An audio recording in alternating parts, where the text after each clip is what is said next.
Well, hey there, everyone. So this is Rick, and I'm down at Carrie Furnaces, and I'll give you a little update on the 48-inch mill restoration project. So just recently here, we started working on this thing pretty much full time for about 3 or 4 guys, 40 hours a week, putting as much time as we can into this to get as far as long as we can this summer. The big holdup was getting the concrete in. So the concrete's done under the mill stands and the shoes, and of course it's done under the engine, which happened last year. So our current project right now is to try to get all of these bottom and top braces in. There's 4 of them on the bottom, there's 4 up on top. You can see we have all 4 on the bottom in place, and we just put the first one up on top earlier today. And believe it or not, that up here, about right here, is the level of the top of the rollers and where the slabs would come through. And, you know, we're a good 7 feet off the ground up here. Just goes to show how much higher this mill is sitting here than over at Homestead. When it was installed at Homestead, the grade level was pretty much at the top of the shoe.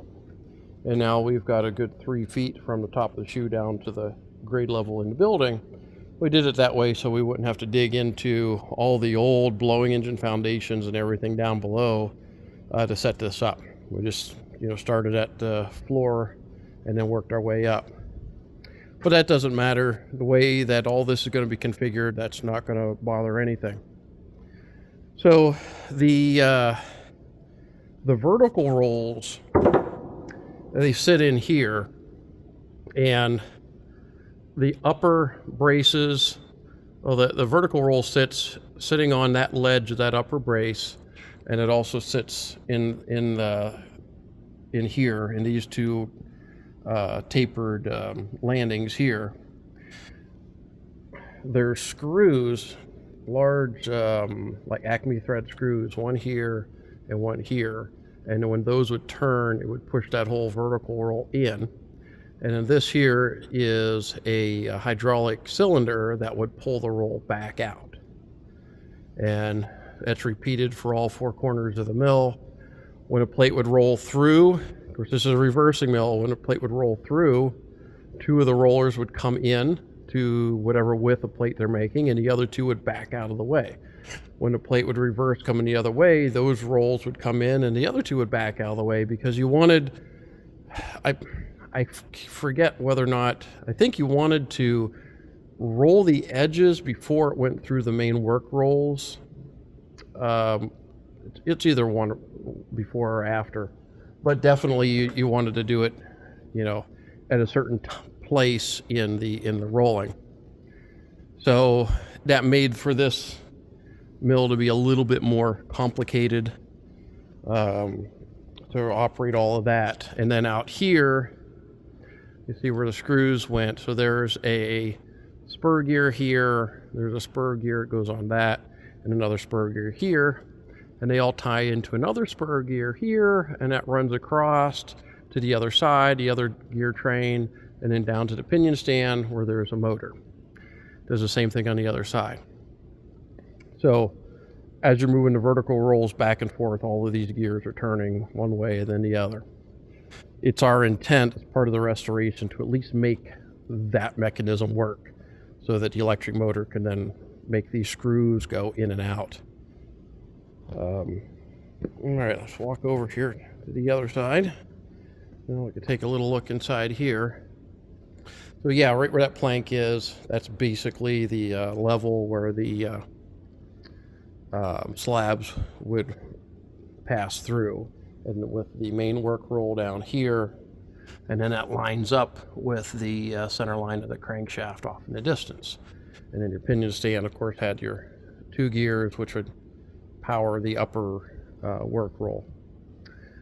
We do not have the work rolls for this. We do not have the chocks or any of that. When they got this mill, all that stuff had already been removed, and never figured out whatever happened to it. But for certain, it didn't make it into preservation.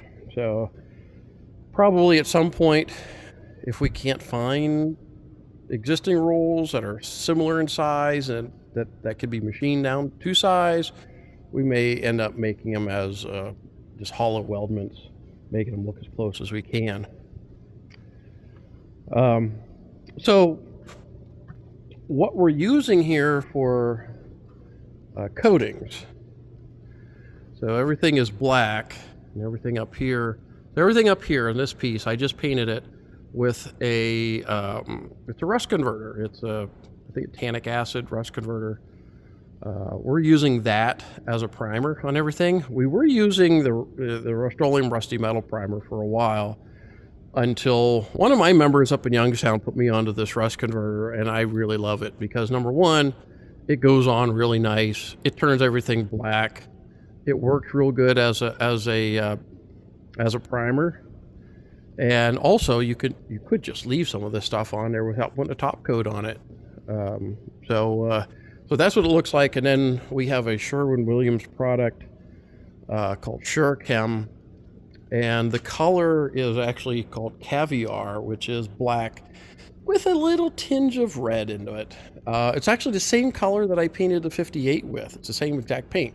I hand painted that and 5-6 years ago, and look how well that paint's been holding up on an operating steam locomotive that's kept outside all the time. I really like this stuff. It's quick drying. You can walk all over it. Excellent scuff resistance. I can't say too much good about that, or can't say enough good things about that paint, actually. So over here on the engine, we have another crew that's working on cleaning the crank pits out and putting the rust converter over here.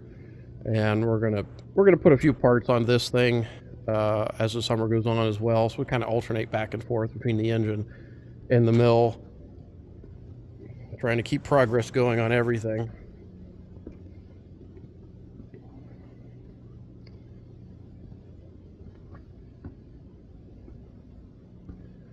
All right. So one of the challenges of this project is we're missing parts, and having been torn apart and stored in 2 different locations over the last 30 years, things get missing. Case in point, you see this piece here, which has 2 bearings in it, and that's for the pinion that meshes with the big spur gear for the vertical rolls. Well, you see it's missing on this side. So we have to make a new one. Now what makes it even more interesting is that the one on the left here, the one that's missing, is an opposite hand of the one on the right. So we're gonna take that down, re-engineer it, and make a new one, more than likely out of a weldment, so that we can put that up here as part of this drive for the vertical rolls. This is one of the many things that we get to do here in the shop, make new parts. All right, yeah, all of these, this has all been done with the rust converter. We'll put these on tomorrow. This is what we're using. You can get it on Amazon, 1 gallon, or we're buying it by the 5 gallon now. And this is the top coat from Sherwin-Williams, and that's the color. Number 6990 Caviar. So, hey, if you want to build your scale model of the J&L 58, that's the official color of that locomotive. All right, so what's some of the other projects we have going on around here? Well, outside, they're doing quite a bit of work in the furnaces, doing some needed structural repair out there, and some of the columns and other beams and all that are continue to deteriorate in the Pennsylvania winters.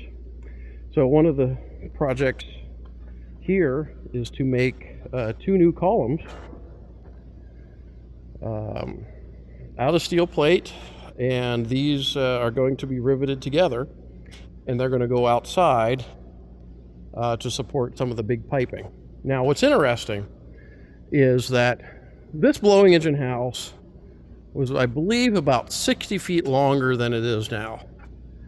And when it ceased to be a blowing engine house and was converted into the central fab shop, they cut the last 60 feet off and they put the electrostatic precipitators back there. However, they left the building columns, these last 3 or 4 building columns, and then they left the columns for the end of the building in place, and they hung a lot of the piping on that. The cold blast lines are attached to it. Some of the gas lines that go to the precipitators are attached to it. Well, those have rotted away. And there's a couple of them back there that the webs in the columns are pretty much rotted completely away. So that's what this one is. There's going to be 2 of them. This replaces that bottom part of the original column for the blowing engine house outside. So at some point we will be riveting this together and we'll be taking it outside and putting it in place. And that's part of what we're doing here at Carrie is we're trying to do as much work in-house as we can to preserve the furnaces, because just like any other steel mill, this place is going to require constant maintenance every day, every year. You're going to be out there replacing beams, you're going to be replacing components, shoring things up to keep everything standing. Just like in a historic ship, every once in a while you take it into dry dock, you have some hull plates to replace, got some rivets to replace. It's the same thing as here. You're going to have to, replace the metal every once in a while. And the site is gone for what, 30 years, 40 years, with really no real maintenance done to it. And now those maintenance activities are really ramping up. So, long story short, if you come out for a tour this year, you may not be able to get to places in the plant where you were able to earlier, in years past, until all that work's done. So it's a little bit different tour. They take you more on the outside, not so much. You can't go in the cast house right now, for example. But that's because of all this work being done. So we've been pretty lucky. This is out of McDonald. This was a nasal, I think 6B hammer from the Ford shop at McDonald. So helped them get that thing brought over here. We have all sorts of other machine tools that we've been setting up. This open side planer over here, this is also from McDonald. That was in the machine shop, so we saved that.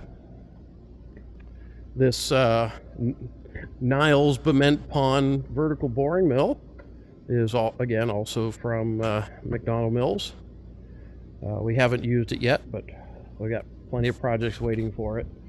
So we have another large lathe. There's more machine tools in the back room for doing some of the smaller work. We have a little blacksmith area set up over on that side. So there's quite a bit of capacity that we're building here at Carrie, so that as time goes on, this place can be as self-sufficient as possible and do a lot of the own work needed here to keep the site going. And that's really the only way long-term you preserve a big industrial site like this, is that you have to pretend like you're a steel mill, which means you have to have the shops, the maintenance, and everything the same way that you would have if this was making iron. You still need them here, even if it's not.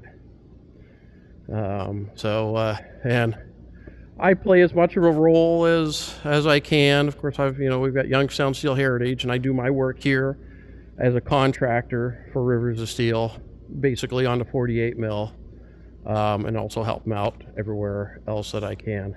So, all right, everyone, that's your 48 mill update. Take care.